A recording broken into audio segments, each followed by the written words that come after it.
Hey, Patrick here. I almost said welcome to another episode of Record Rooms. We're about a third of the way through 2026, so I figured I would do a video talking about the stuff that's come out this year so far that I've been digging.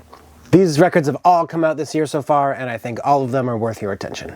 So the first section of this video is going to be true 2026 releases, and then in the latter half, I'm going to go over a couple titles from 2025. To me, the physical product is so important that I try not to comment on stuff that I don't have in my hands just yet. So there's a couple titles that weren't included in my last video summarizing 2025, which was actually the first video that I put up on this channel, simply because I didn't have a copy of it yet. But now I do. I'm also going to do a DJ set where I play a song from every record that I talk about in this video, and that's going to be available on my Patreon. If you want to check that out, my Patreon starts at $2 a month, and it includes automatic entry into a rare record raffle that I do every month. So far, I've given away Stooges' Funhouse, First Ramones record, Refuse, Shape of Punk to Come. This month, I'm giving away Death, Spiritual Healing. That's a First Press, 1990. And just really quick before we jump in, I want to take a second to welcome a new sponsor I have for the month, for the channel, Precision Record Pressing. If you're in a band or you run a label, pretty good chance you already know about Precision. And if you're a record collector, also pretty good chance you have something that they've pressed on your shelf already. Precision has come on board to help me grow the channel, and I'm very grateful for them for that. I'm going to run a short ad for Precision later in the episode, but just to get to the meat of it right now, Precision is offering $100 off of your next record project with them if you use the coupon code RecordRooms100. There's a link in the description, and I'll talk about it a little bit more later on too. Okay, and with that, let's talk about some new stuff. First up, Mod Lang from Detroit. TV star.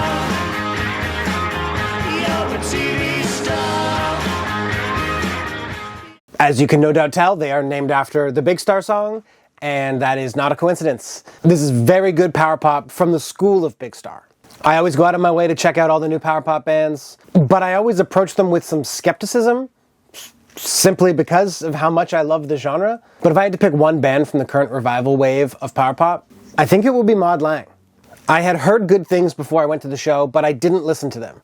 Like not watching a movie trailer before going to see it in the theaters. And literally by the end of the first song, I knew I was going to buy everything off the merch table. And that's this record that just came out on Just Add Water Records, and the single to go with it as well. I love the dedication to the form, right? It's properly a single. The A-side's from the record, and the B-side is exclusive. They dropped at the same time. It's a classy move. The record even has like an acoustic ballad sort of thing at the very end of the B-side, which feels like a direct nod to Radio City. Next up, we've got Institute with The Shooter. Where's the evidence for your own good guy? Effective in one case out of 25. All they do, nothing. This record came out on Anti-Fade Records out of Australia. I've actually got a couple things here from Anti-Fade. This one kind of caught me by surprise. I remember Institute from, the 2010s, and I didn't really expect them to resurface. I don't know if I knew they were still active, or I don't know if it's been a minute since their last record, but I heard this track and I immediately bought it. Okay, so it turns out they put out an album in 2023 that I missed. Sorry. That one came out on Roachlag and Levita, two labels that I normally pay attention to, so I'm not sure how that one fell through the cracks, but I'll have to track that one down too. Okay, this one hit me like a ton of bricks. Bruise Control. Never gonna be behind you. I've been breaking my back in zero. This is a self-released record. The A-side is an EP and the B-side is demos and live stuff. I made that classic mistake of taking an edible a little bit too early at the airport, only to have my flight delayed, and I'm sitting at the gate just twisted, and the algorithm served me this in my headphones. And immediately I was like, oh, well, this band is Australian. And I was wrong. This band is British. They're from Manchester. I downloaded it, got on the plane, and I listened to it on repeat for like the entire flight. And as soon as I landed, I found a copy for sale and bought it right away. It's been a long time since I've paid shipping on one record, but this one did it. Honestly, probably the last time that happened to me was the first time that I heard Civic. Next up, we've got Calamity.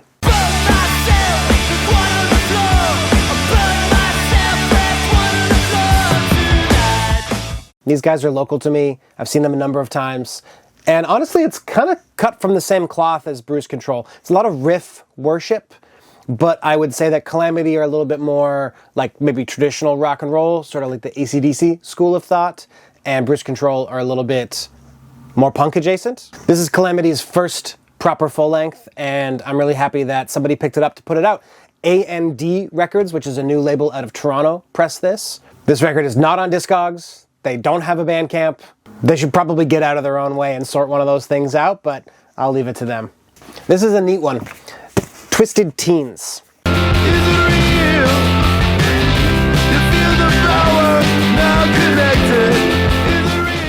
I actually got this record last year. They had copies for sale on the merch table in 2025, but the record didn't actually come out until 2026, I believe. So this is Blame the Clown on Chain Smoking Records by the Twisted Teens.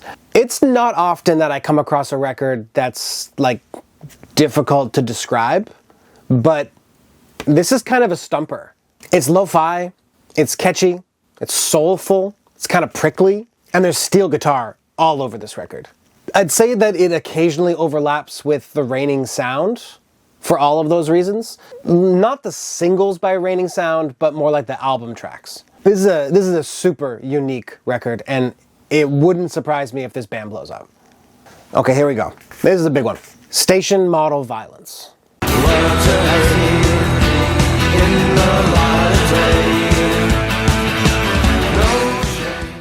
Anti-Fade, Static Shock Records.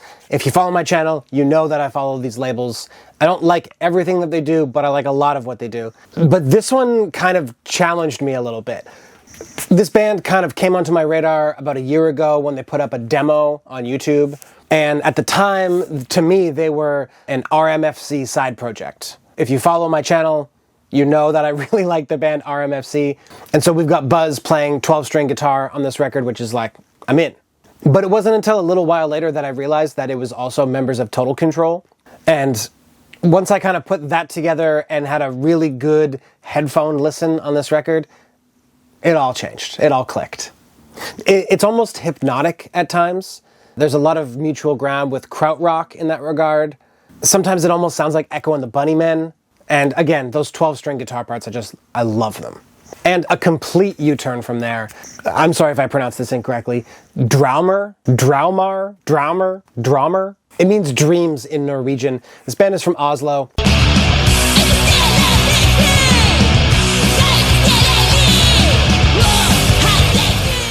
I've really spent a lot of time reading about and learning about the history of Norwegian black metal this year. And that's not this. And it's really nice to remind myself that they're also really good at hardcore.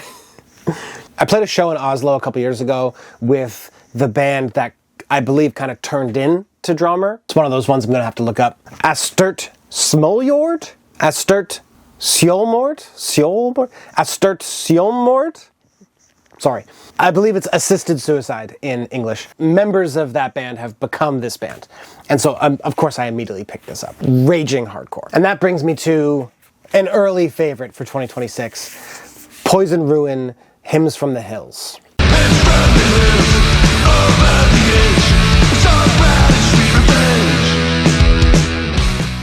I know I say this a lot on this channel, but I've gigged with these guys many times. First one was back in early 22 when they only had that first kind of compilation record out. And it has been so cool to see them grow.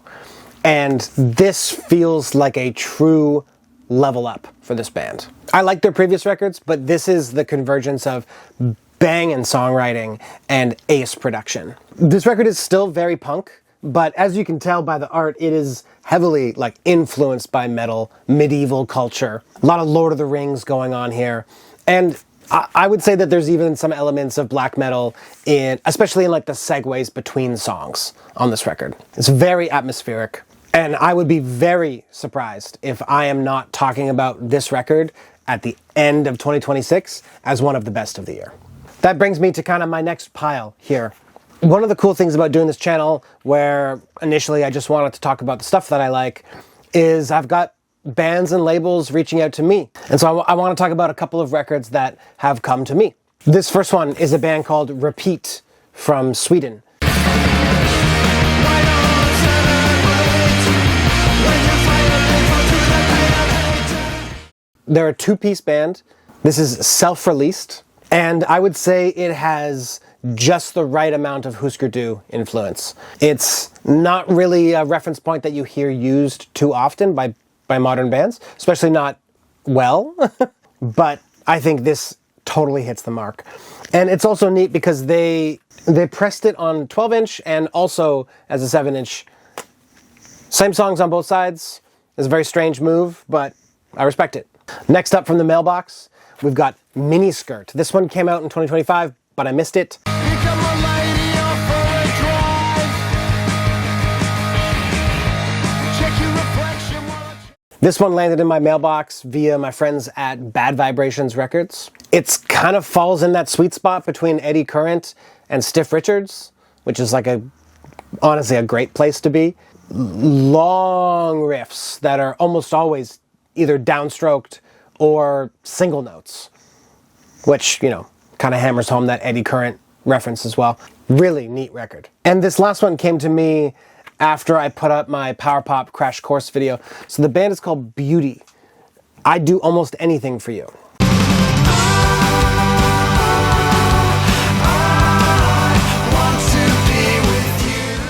Strange View Records hit me up after that video went up, and they said, hey, I've got this band that I think you might dig. And they're right. I will say, this is very clean power pop. It's almost too clean for my taste, but I think it rides that line really well. So, thank you Strange View and Bad Vibrations and Repeat for sending your stuff in. Okay, and a quick word about our sponsor, Precision Record Pressing. I filmed a plant tour at Precision with their senior VP Paul Miller last month, as well as an episode of Record Rooms with him about his collection. And those are both going to be coming out on the channel in May. Along with that, we filmed a couple little ad spots. So here's Paul with a little bit about Precision's proprietary quality control process. Hey, this is Paul from Precision Record Pressing. We're here with Patrick doing a tour of our facilities. And here we are in our audio quality control room. We operate a system called the AQA. This is proprietary to the GZ Group. This allows us to compare the digital waveform with copies of the pressed LP to look for defects. This is a really effective way to do that as opposed to just listening to headphones all day and getting earphone fatigue, so that an operator can listen and spot check instead of having to review the entire side. You can get $100 off of your next project with Precision if you use the coupon code RECORDROOMS100. There's also a link in the description. Thanks, Precision. Okay, and my last little pile here. This is records from 2025 that I just didn't have in my hands when I made my last video, and now I do. So I want to shine some light on them, even if it's just a little bit late. I typically don't like ranking albums as far as like which is the best or which is my favorite, because I like all of this stuff. It changes by the day. I don't like to be so objective with it, but if I was going to be, I think that this Prize record would be very close to the top of the list for 2025. Someday we will be friends in my TV screen. Power pop heads, take note. This is a masterclass. This band has been on my radar ever since they were still called Mr. Teenage. And as the Prize, they've done a handful of 7-inches, but this is their first LP. Goner Records and, once again, Anti-Fade Records. 3 guitar players in this band. The riffs are just massive because of that. Next up, we've got Radioactivity, Time Won't Bring Me Down. I had enough of this modern life. Can I not go on back to my inner love ways? This is Dirt Nap and Wild Honey Records. I tend to buy all of the Radioactivity, Bad Sports, Marked Men, side projects, albums. I go and see these bands every time I can. I'm a big fan of this whole sort of ecosystem. But for Radioactivity, this record is a cut above. I would say this is probably the best stuff they've done since that first record they did. A lot of these are like more mid-tempo than their earlier stuff. And I didn't think that this kind of sound would mature so well in that way, but it totally does. All right, next up, we've got the Retrospecs. Keep on moving in the dead of night. You know what I need. If you ever got into the White Wires, this is the project that their singer Ian is doing now. Like a lot of people, Ian got into synth during COVID. Me too, buddy.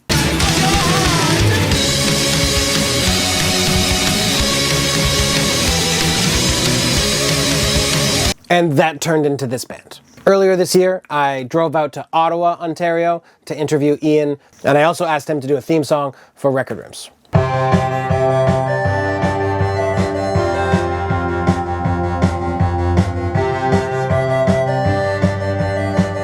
This is a self-released record, only 100 copies pressed. That's crazy to me, but really cool.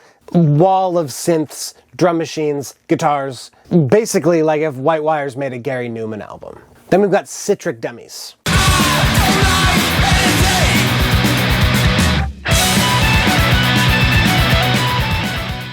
Split with Turnstile.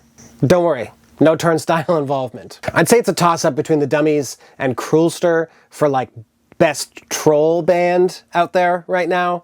These guys play very frantic punk, which is like one of my favorite kinds. The drummer is very good, and the lyrics are hilarious. This one came out on Feel It in 2025.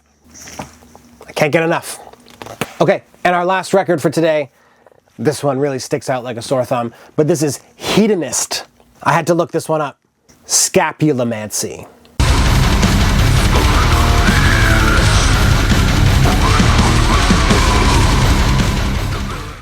A couple of years ago, I did a Halloween cover show with most of this band and a couple guys from Chain Whip, and we did Rocky Erickson and 13th Floor Elevators covers, and it was a great time.